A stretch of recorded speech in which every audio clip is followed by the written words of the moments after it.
Hi, and welcome to the Cornelius Seed Podcast. Thank you for checking out our podcast. Established in 1935, we're an American-owned and family-owned independent seed company. And we're excited to partner with you in our new podcast by bringing you 5 generations of agricultural experience and decades of industry expertise. In our podcasts, you can expect to gain valuable and timely information to aid you in making decisions for your operation. We'll keep things simple and informative, and much like our motto, Planet Profit.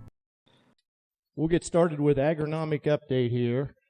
Okay, so this is kind of the money slide here that I think shows the conditions that we have or the potential crop that we have across Cornelius country.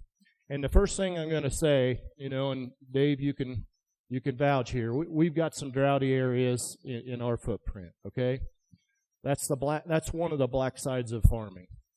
You've got a great crop going, and you're going to have a neighbor, maybe the next county over, that's really struggling. Okay, so I'm just going to recognize that we have that this year, just like we do every year. I am going to talk some general crop conditions that won't pertain to those areas. But as I look here, if you look at our footprint where most of our units are sold, there's a big chunk there in Iowa, down into the southeastern Iowa, all of northern Illinois and our Wisconsin acres there, southern Minnesota. We're not in that drought effect, okay? We've had some pretty decent conditions for the most part. And we look at the drought we had in, this area of Iowa last year, we're not suffering from that this year. So I think we're going to see some pretty decent things overall. Now, I was out here in western Iowa a couple weeks ago at a genetic field tour, and the guys were talking about up here at Merrill, Iowa. They were already chopping silage that they had estimated to be 2 bushel to the acre. Okay, so there's some pretty severe stuff happening out there in areas. I also would recognize there's a couple areas here where we were really wet and we didn't get planted very early at all. And in those areas, once we got planting, we kind of struggled on emergence. So we do have some of that happening in our area. But my general observations on corn first is we got planted timely enough. That's what I'm saying on that. And we all know it was pretty late, versus what we would have liked to start. Maybe 2-3 weeks at least. But I think we hit that planting window good enough to not have much or any yield penalty. Okay, most areas we got finally taken off by mid-April, and we had a good window once we got started. The emergence was just excellent for the most part. Okay, it was warm enough. We weren't overly wet once we finally got in the field, and the emergence that I saw on corn was really, really good for the most part across our area. Besides those couple of those areas that were really, really wet. So I also think that the corn rooted down really good in June. Okay, we weren't wet across that area, even though we weren't droughty as the map shows, but we weren't overly wet, and I think our corn got rooted down pretty darn good, with the exception of those areas that were wet early. So you go in the southern half of Illinois, really, really wet early, stayed wet. We probably didn't root down very good. Late season, if they got some dry conditions, they would have really been suffering. Okay, but for most of our area, it was pretty decent. We had a lot of fungicides sprayed. We had a big disease year last year. There was a lot more fungicides that got sprayed. Fungicides on corn have stress relieving properties right after tasseling that help us keep kernels on the ear. It helps our kernel depth, and it brings us yield even when we don't have fungus present. Okay, so that's going to add to some of the yield as well, I think, the amount that got sprayed. And then we really have had a pretty decent year for disease pressure. Gray leaf spot got going a little bit a couple of times, but just kind of got checked by some drier conditions, and I really haven't seen it be a huge problem. We've had some move in late. We've had some northern corn leaf blight move in late, but nothing to a huge extent. Now we've seen tar move in the areas that had it last year, especially just really over the last week or so. but I'm not seeing a lot of other pressure with the tar. So I'm not expecting that tar to be yield limiting this year really at all.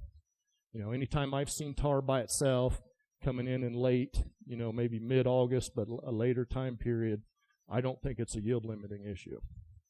So I think everything there in mind in those areas, that we don't have drought at, I think we're looking potentially at a pretty big corn crop. We've had fairly cool nights, even as we got in. We got a couple stretches there. It looked like we were going to get hot, and it kind of alleviated, backed off. We just had a couple of days in the 90s, but we've had some pretty cool nights. That really helps during grain fill with corn to have those cool nights. The one thing that we've had in some areas, we maybe haven't had as much sunlight as I would like to have seen. And just having sunlight, just that,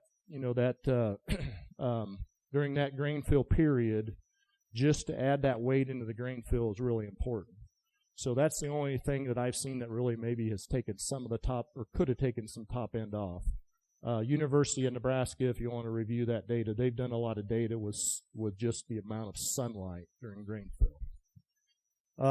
I predict the standability to be pretty darn good on corn.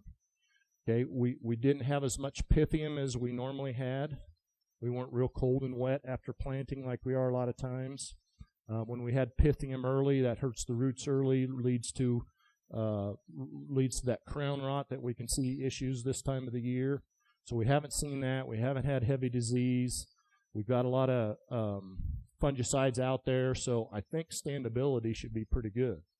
The crop in those areas that aren't not droughty looks pretty healthy, pretty green.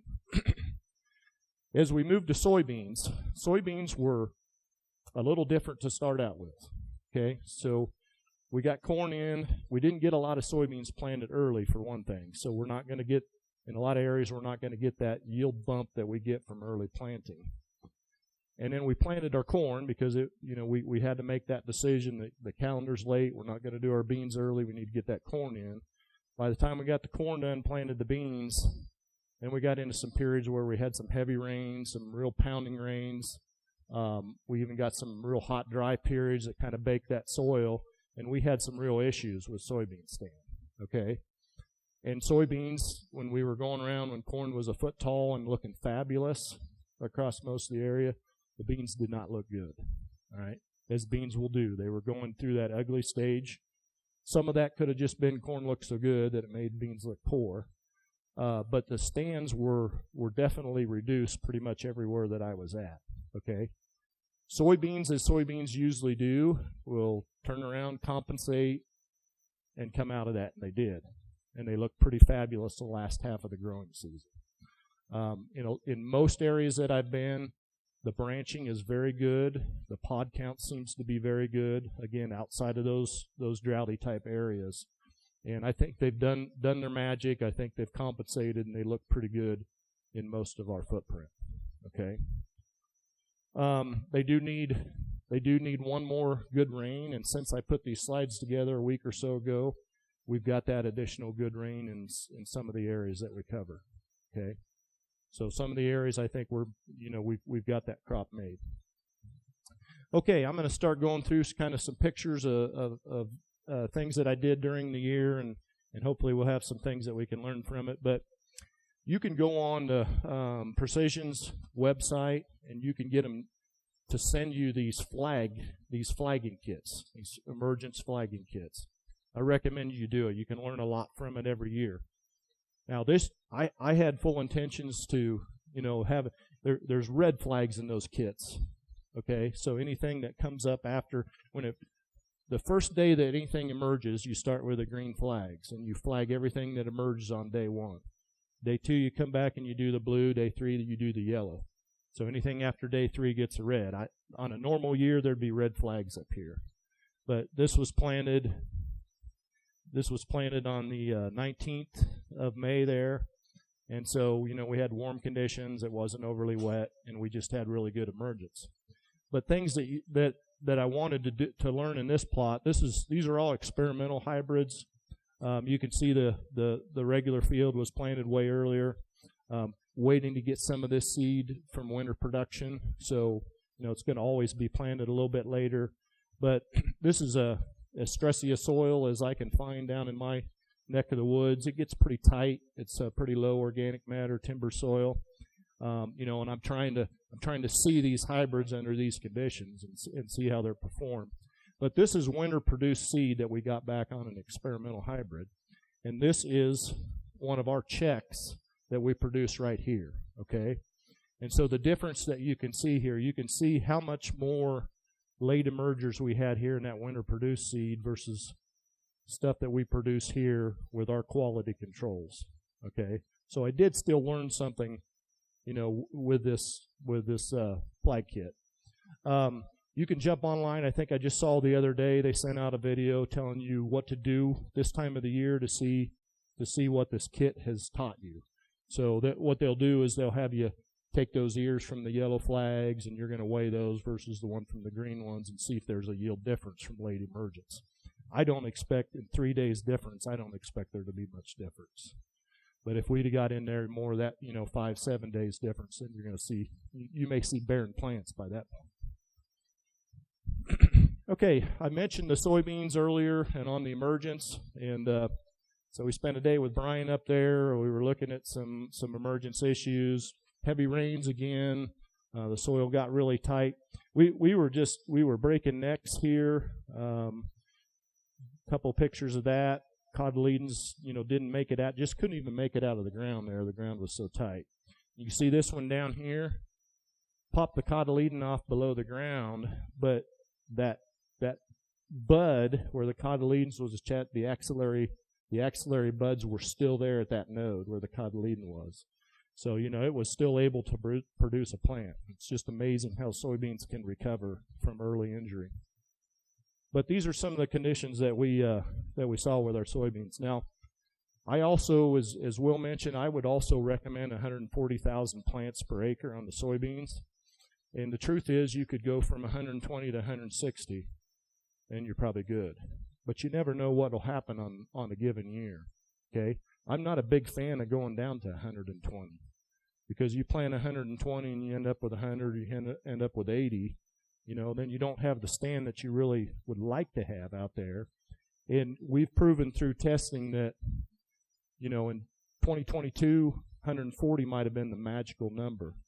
But in 2021, it might have been 160, It's going to be different based on the different year, but 140 is a real nice a figure to fall on, I believe. Okay, this one here is just my slide of why we use Saltro and not Allevo. When Allevo was first out, they call this the halo effect because that's a really nice sounding name, right, for it. It's got a halo. That's a good thing. It's not a good thing. Both products are very good at doing, what their job is, and that's to control SDS. But this effect here, I have seen fields that have been frosted off that were half Allevo and half not Allevo, and the Allevo beans just died. Okay, if this bean gets frosted off, it still needs those cotyledons to be a food source to keep living until we can have some axillary buds come back out. All right. So if it doesn't have that, it's not a good thing. So I just put that in there just to reinforce why we use Saltro and what I think the values of it are. Okay, we did have some beans that got planted early, not very many of them. In this case here, this was the 28th of April, and on June 1st, we had hit that V3 stage. Okay, and that's the magical thing to do with early planted soybeans. If you're V3 on the front side of the summer solstice, you're going to start flowering earlier. Our beans in the past used to flower that week after the summer solstice when the darkness, the night length was exactly right to trigger that. And what we learned with early planted soybeans is if we get them big enough, on the front side of that week ahead of the summer solstice, we'll start flowering earlier. That gives us about two additional weeks in the R2 stage. Okay, so when we're flowering up and down the plant, and that gives us an additional couple of nodes that are going to produce pods. So that's the key to the early planting, and that's what we try to get to And we did, so we will have some of that. We'll be able to see that comparison and see what the yield difference was like. This kind of brings us back to days of old. Do you guys remember putting marksman on your corn? Okay, early 90s we did a ton of that. Used to do it out in western Iowa. I was out there with AMSI at the time. We ran floaters. But we used to see a lot of this. We would fuse those roots together. Okay, but the big problem is we can also make these nodes down here really brittle. Okay, so that's the green snap time frame, rapid growth. You got a growth regulator herbicide, and it's not a really good deal. This was a soybean plot. This was an Enlist soybean plot, and right next to it they had sprayed it was next to an Enlist soybean plot. It was the corn plot, of course, but they had sprayed Enlist right next to this hybrid where the beans bordered the corn. So not a big issue, but I am kind of pointing that out now that we have a different herbicide mode of action in our soybeans. We do need to be a little bit careful with some drift into our corn. We won't see it kill it. We won't see it burn it or anything, but we could see some of this. Just a reminder, we did have wind again this year, okay? So big areas, we escaped that. And it's not near as bad as it's been the last couple of years, but we always have wind somewhere, right? So this happened to be out around Marion, Iowa. They had another derecho, really bad out in northwest Iowa, but did come east across, some of our areas. So just a reminder, it's still there. And we see this, when I see late green snap anymore, right ahead of tasseling, it doesn't necessarily snap nodes in every case, but you'll see a lot of that bending over in the internode, and that's still not going to probably be a productive plant. Okay, this is what we probably saw more of this year than I've seen in a long time, and that's hail damage. We had hail damage, several different storms there, kind of in the month of June in particular. And so this was interesting just to kind of see what can happen with that kind of damage. But you see the inset picture up here. There is not much corn left above the ground. We were at about the V6 stage roughly when this happened. And at V6, that growing point should be right at the ground level. All right. When I went up and looked at this, I wasn't sure we would have any recovery out of that corn plant because those hailstones looked like they took the plant down and followed it into the ground. I mean, just pounded it. But this is what we ended up having. There's a lot of areas where there wasn't anything. We lost terrible reduced stand. And then the interesting part is you look at the ear set here. So those ears, they were already determined which node they were going to be at. And if we took 6 nodes off, that's what we ended up with our ear height. I mean, that one's right at just above the ground level. And, maybe a couple of nodes above. So very interesting. This will be taken to yield, and we'll see what it ends up like. But the soybeans, as always with a soybean plant, because of its ability to compensate, you see that plant down there, and you see stem is completely destroyed, but there are some axillary buds that have went ahead and activated right there at the cotyledon. And we saw this last year, especially up here in kind of in the northeast Iowa area with that Memorial Day weekend freeze. We saw that happen with the beans then too. We froze the top off, axillary buds kicked in, those beans went ahead and grew fairly normally.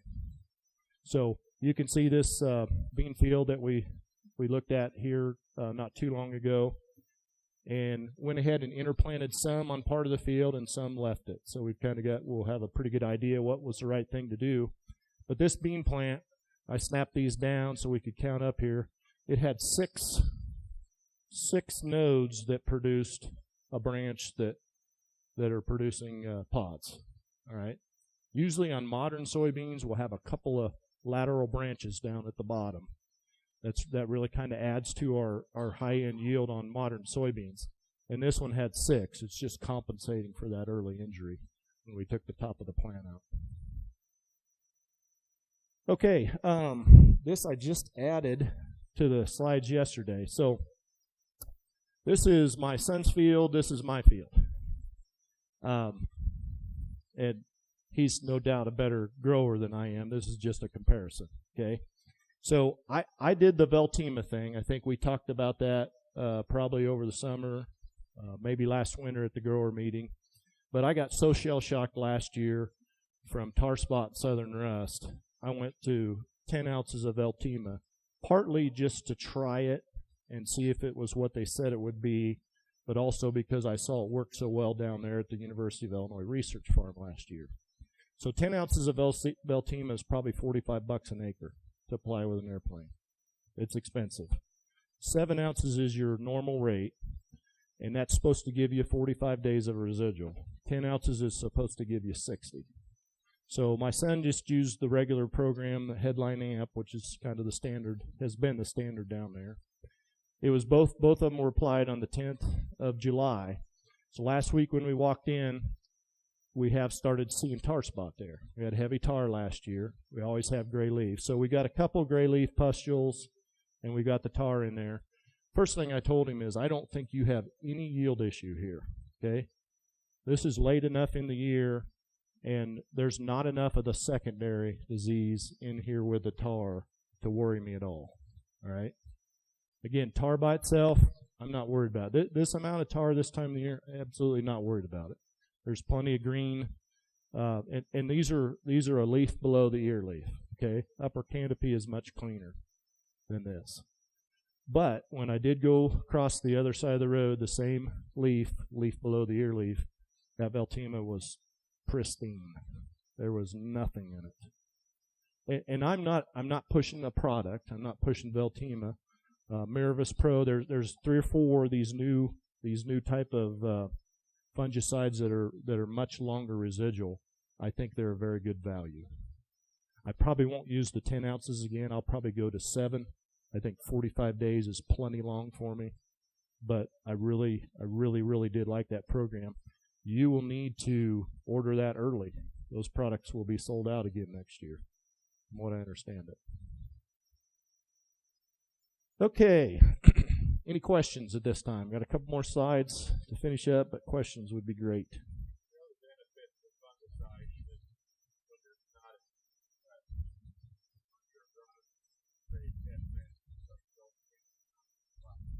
Right.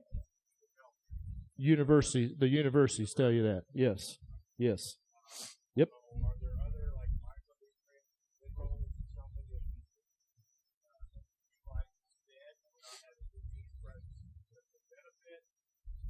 So, I'm not afraid to go against what the universities say. Universities have a purpose and a place, and they're very good. They're not trying to make a livelihood out of growing a crop, okay? So, if there's no disease present, am I going to create a resistance issue? If there's no disease present, I'm not going to create a resistance issue, okay? There are benefits, there are yield benefits to putting a strobilurin fungicide on corn or soybeans because of stress reduction, okay? So I am not against it myself. I'm not against using them as part of my management program. That's not to say that I'm not worried about resistance at all, but my job is to give you advice on how to produce bushels and be profitable. Okay. Yes, you could there's probably a lot of things out there that you could put on, or maybe put on with your fungicide when you do it, that could give you a benefit, but it might be this year it will, next year it won't. And it's the same thing with fungicides. Some years they won't pay, some years they won't. But we're usually stressful. It's usually a stressful time of the year when we're tasseling. We're usually hot, we're usually dry. And to reduce the stress in that corn plant, have it relax and hold kernels and get kernel depth, because I think kernel depth on these modern hybrids is where we're getting our extra yield. And that first couple of weeks after we pollinate is really important on depth. I would say it's the same thing with soybeans. I'd say we spray at the R3 stage because that's usually last week in July, first week in August. It's really stressful time of the year, okay? And with soybeans, it's the same thing. We're wanting to hold flowers and we're wanting to hold pods during a stressful period. Now, this year, we were, at that time of the year, we were not real stressful. I held off a little bit on spraying the soybean field because I didn't feel like I probably sprayed R4, looking at the weather conditions. So I think it's the stress period more than anything with the beans. Does that answer your question, Dave? Yeah. Okay. Yes, sir.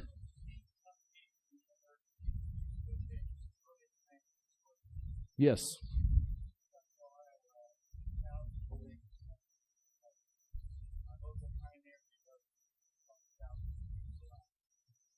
That's this year? Okay.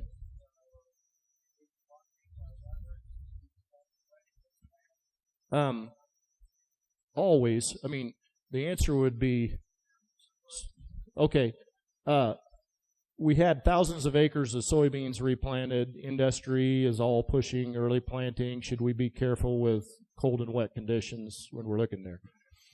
Soybeans are a lot tougher than we gave them credit for on cold conditions, but we don't want to be stupid about it. Okay, and I've seen that done. Just because we can plant early, and just because they'll take tougher conditions than we gave them credit for, doesn't mean we plant them a day ahead of a snowstorm. If that makes sense. So I think a lot of the beans this year that got replanted, we had pounding rains, and then we had 90-degree weather. We baked the soil. A lot of it were conditions that I wouldn't consider to be cold, cold wet related. So, but I'm a huge believer in early planting soybeans. I believe that we do get that extra yield, and the best thing about it is it doesn't cost us a thing.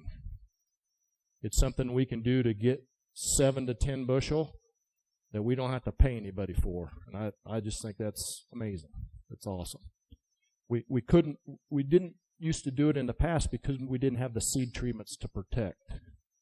And that is something that I don't put any bean in the ground early without full Profit Guard Plus protection. You're welcome. Other questions? Well, we'll be out at Chuck and I will be out at the corn plot later. We'll hit new hybrids, kind of give you maybe a few notes to take on some insider positioning on those. We're going to look at some roots from Smart Stack Pros. That Bart was kind enough to give us some good heavy rootworm pressure products, and it's pretty amazing. The Smart Stack Pros, I think if you're in a heavy rootworm situation, you need to be using the Pro. If you're not, if you're that second year corn or you think your pressure is just moderate, we still have a lot of great options that are not Smart Stack Pros. But it is a fabulous technology. And reducing the amount of beetles coming out of the ground is going to be huge long-term for us. Okay? So this is a way we're going to be able to crash that population. The only way we could do it in the past is have Mother Nature do it or maybe do some beetle bombing. But this should, if this technology proves out, and we've seen it a couple years now, so I don't have no reason to believe it won't, we can reduce that population, and that's a step change for us. And I also think the yield and the agronomics of these new hybrids are very, very good. They're much better than we thought they were when we selected them in the spring, and we were good with them then. But they've looked great all summer. Okay. So, if you want to get me on your schedule, if you got something you want me to look at, it doesn't have to be a problem. I go out for a lot of problems. I like to go out for good things too. But I'll just give you a little bit of insider information. This is the easiest way to do that. Okay? I will travel for a tenderloin anywhere, anytime. These are just from this year, and these are just the ones I took that are photo worthy. So keep that in mind. And is that not a great segue into lunchtime?